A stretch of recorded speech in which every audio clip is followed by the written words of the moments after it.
எங்கள் மாடி தோட்டத்தில் ரொம்ப அழகாக அட்டகாசமாக உயரத்துக்கு பச்சை பசேல்னு சூப்பராக வளர்ந்துருக்கு ரணகல்லி. இது ஒரு வருஷ செடி. ஒவ்வொரு வருஷமே புதுசாக செடி வச்சுருவேன்.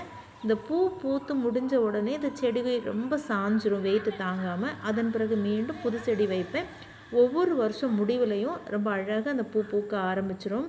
இந்த பூக்கள் கொத்து கொத்தாக பார்க்க ரொம்ப அழகாக இருக்கும். இந்த ரணகலை செடி பார்த்திங்கன்னா மருத்துவ குணங்கள் உடையது. ஆனால் நாங்கள் இதை அதிகமாக விளையாட தான் பயன்படுத்துவோம். இதில் பூத்திருக்கு பார்த்தீங்களா பூக்கள்.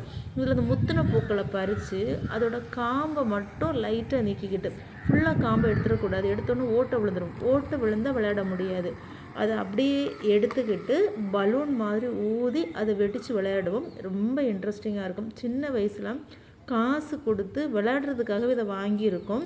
இந்த பூவை நீக்கிடணும். உள்ளுக்குள்ளே கோழி கொண்ட மாதிரி வந்திருக்கும் பாருங்கள், அதான் முத்தின பூவை நீக்கிக்கிட்டு அதோட நுனி பகுதியில் இருக்கக்கூடிய அந்த காம்பை மட்டும் அது கொஞ்சமாக கடித்து எடுத்துருவேன். அவ்வளோதான். லேசாக அந்த காம்பு இருக்கும்.